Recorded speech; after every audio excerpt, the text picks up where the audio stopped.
Estimados amigos, continuamos con la segunda parte de saneamiento físico legal. Y estábamos indicando que la institución que en ese momento tenía la obligatoriedad, las facultades para titular en materia de predios rurales era el PET, ¿no? El proyecto de titulación de tierras, ¿no? Y esta institución, decíamos, que estaba sustentada en el decreto legislativo 667, la ley de predios rurales, ¿no? Y tenía básicamente dos procedimientos, uno de titulación y otro de saneamiento posesorio. ¿Qué significaba eso? Que cuando el Estado empezó a tramitar, ¿no?, los títulos de propiedad, ¿no?, y empezaron cada uno de estos grupos que salían a trabajar, a hacer trabajo de campo, ¿no?, y encontraban a las personas que eran propietarios del predio, es decir, que tenían un título de propiedad, que tenían una escritura pública, un documento privado con firmas legalizadas, etc. A estas personas, ¿no?, simplemente los titulaban su propiedad, les daban un título que merecía una inscripción en el registro público, ¿no? Era la famosa titulación masiva que en ese momento desarrollaba el PET, ¿no? Porque tú tienes que entender, si tienes una escritura pública, eres propietario. Si tienes un documento privado, eres propietario.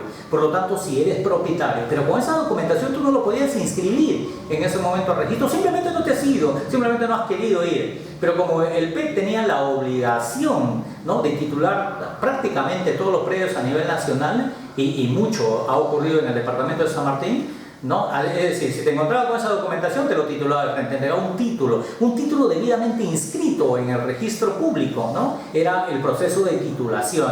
Por lo tanto, las personas a quienes encontró el PET con la documentación correspondiente, que les acreditaba ser propietarios, les entregaba el título de propiedad, enviaba el título de propiedad para inscribirse en el registro público.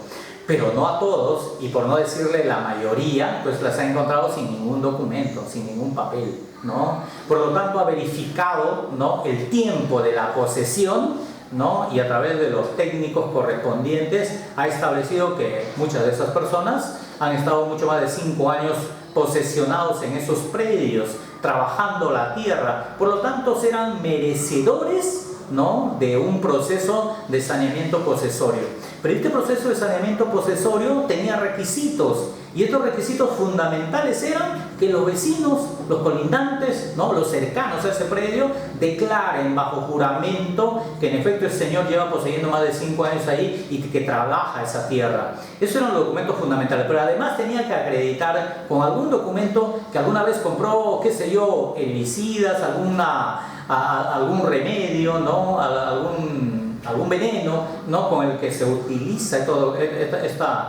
este material que se utiliza para cultivar la tierra, ¿no?, qué sé yo, el pago por el agua ante la Junta de Regantes, una serie de instituciones que se dedican a ver el tema de la tierra, ¿no? Y con esa documentación tú podías acreditar que en efecto, aparte de lo que decían tus colindantes y vecinos que tú has poseído el predio, además acreditabas con facturas, con boletas, con documentos, y que tú en efecto eras el poseedor de ese predio.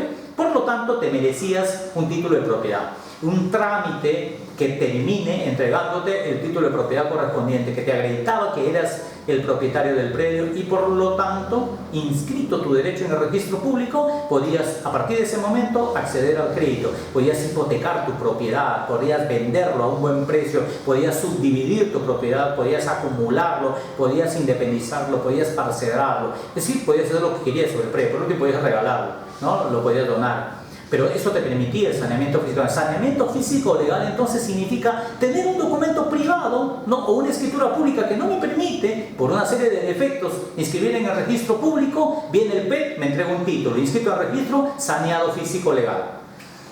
Sin embargo, si no tenía la escritura pública, no tenía un documento privado, ¿cómo saneaba mi propiedad? Lo saneaba a través de la declaración de mis colindantes y vecinos, pero además a través de otros documentos que acreditaban que en efecto yo era el poseedor, ¿no? Compra-venta de bienes, pago de derechos por uso de agua, de repente constancia de posesión por parte de la municipalidad o de alguna otra autoridad que me podía haber dado. Esos documentos acreditaban que yo poseía el predio. Por lo tanto, saneamiento físico legal significa tener documentos, pero que no me alcanzan para inscribirle, que no me alcanzan para tener un título, y el Estado ha visto por conveniente, a través del PET, realizar el saneamiento posesorio. ¿Qué significaba esto entonces? Se presentaba un expediente a través de un formulario ante el registro público por parte del PET, ¿no?, de todos y cada uno de estas personas, que fueron miles en efecto, ¿no?, y que casi todos esos trámites terminaron en inscripción. Y entonces, presentado al registro público, se inscribía la posesión del predio, y a partir de ese momento el registro público realizaba una publicación en el Diario Oficial del Peruano, pero además publicaba en los predios vecinos colindantes y en el mismo predio que ese predio estaba siendo sometido a saneamiento físico legal. Por lo tanto, cualquier persona que era acreedora de algún derecho sobre el predio no podría oponerse, y esa oposición le derivábamos al juez de tierras en ese momento, que dicho de paso ya no existía como juzgado, pero se le enviaba al juez civil de la Corte Superior de Justicia correspondiente a donde pertenecía el predio. Por lo tanto, luego de un proceso judicial, el juez determinaba si en efecto el poseedor tenía razón o el opositor tenía razón, y eso lo comunicaba al registro público.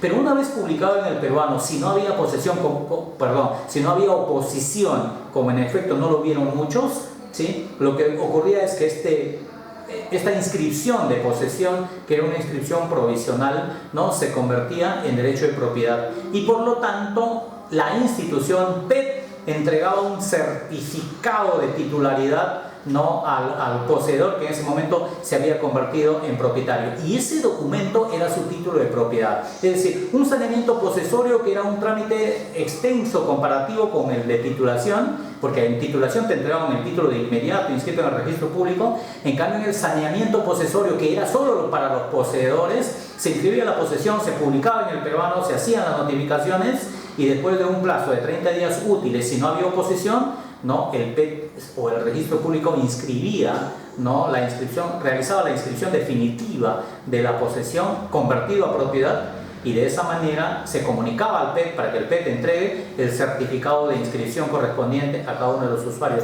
Muchos lo hicieron, ¿no?, prácticamente todo lo que se inscribió en saneamiento posesorio, ¿no?, los ha titulado el PET. Ninguno de ellos se ha quedado sin la titulación correspondiente. ¿Por qué? Porque lo hacía directamente la institución. No ocurría lo que ocurría en antaño, ¿no?, en el que el gobierno te entregaba el título, pero como no estaba inscrito y tú lo guardabas, pues ahora estamos sufriendo las consecuencias. En cambio, el PET sí inscribía en el registro público, con los errores que podían haber habido en ese momento. Los ha inscrito, y lo importante es eso, los ha inscrito, y hoy es mucho más fácil que se pueda rectificar algo que está inscrito que algo que no lo está, ¿no? Esos son los pasos como iba siguiendo el proceso de saneamiento físico legal de los predios de propiedad rural, de los predios rurales.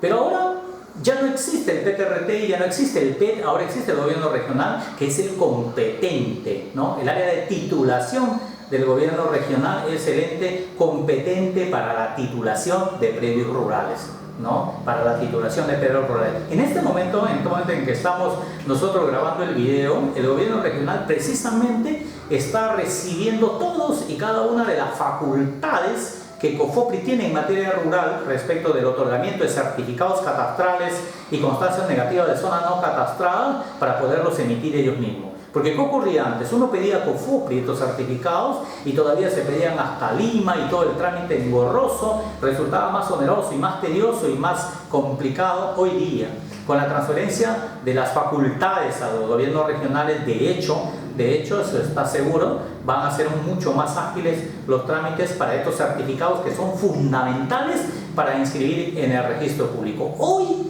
el gobierno regional es el interesado, el encargado, es el hombre orquesta, es la institución matriz en materia de predios rurales. Hoy día, si tú quieres sanear tu predio rural, ¿no?, simplemente el PTRT nunca llegó, el PET nunca llegó, ¿no?, por una u otra razón, pero existen muchísimos, miles de predios, millones quizás a nivel nacional, que el PET no lo ha titulado en su momento, que el COFOPRI, que entró después del PET, tampoco lo tituló en su momento. COFOPRI hizo muchísima titulación, muchísimo proceso de titulación, muchísimo proceso masivo, miles de predios masivos, pero aún así todos los predios aún no siguen titulados titulados. COFOPRI entró con la competencia de titular predios, ¿no? Vía titulación y vía saneamiento, ¿no? Y los ha hecho de manera ágil, los ha hecho bastante útiles en su momento a cada uno de estos procedimientos. Pero hoy está bajo la competencia del gobierno regional el proceso de titulación. ¿A través de qué? Del área de titulación del gobierno regional, que se encuentra ubicado en la Dirección Regional de Agricultura. Si yo tengo hoy día un inconveniente con mi predio rural en el que nunca me lo han titulado, nunca he tenido un documento privado, nunca he tenido una escritura pública, nunca lo he inscrito en el registro, nunca he tenido un solo problema, simplemente soy el poseedor, simplemente lo que quiera. Por último, puedo tener mi escritura pública, pero nunca lo he titulado. Puedo tener un documento privado, pero nunca lo he titulado. Lo que quiero hoy día es mi título de propiedad. Y en efecto, todo el que está en un predio rural tiene la necesidad, ¿no?, de adquirir su título de propiedad. Y el único lugar donde puedes acudir de manera ágil, rápida e incluso totalmente gratuita, porque el Estado todo estos trámites lo hace de manera gratuita, ¿no?, tienes que acudir al gobierno regional. Existen otros mecanismos para que tú, pagando los derechos correspondientes, los trámites correspondientes, por ejemplo, acudir al Poder Judicial para que te titulen una propiedad. Eso es procedente, pero lo que yo te quiero explicar es que si quieres de manera masiva, gratuita, a través del gobierno regional que está titulando en este momento, ¿no?, que está realizando el proceso de titulación de manera masiva, tú puedes ingresar a ese grupo de la titulación masiva y en el gobierno regional titular. Y el gobierno regional sigue titulando, pero de acuerdo ya no con la ley de predios rurales, decreto legislativo 667, sino con el decreto legislativo 1089, ¿no?, que es un procedimiento diferente respecto del saneamiento de la posesión, pero no respecto del saneamiento de titulación. No tiene algunas variedades la ley comparativamente con la anterior ley de predios rurales, pero en efecto y en esencia siguen práctica y llanamente lo mismo. El gobierno regional, ¿no?, titula muchísimos predios hoy en día, los hace siempre y cuando encuentre los elementos que a ellos le den convicción de que ese predio necesita un título de propiedad, ¿cierto? Pero con este tema del gobierno regional vamos a regresar en el próximo video para seguirlos orientando. Muchas gracias, los espero.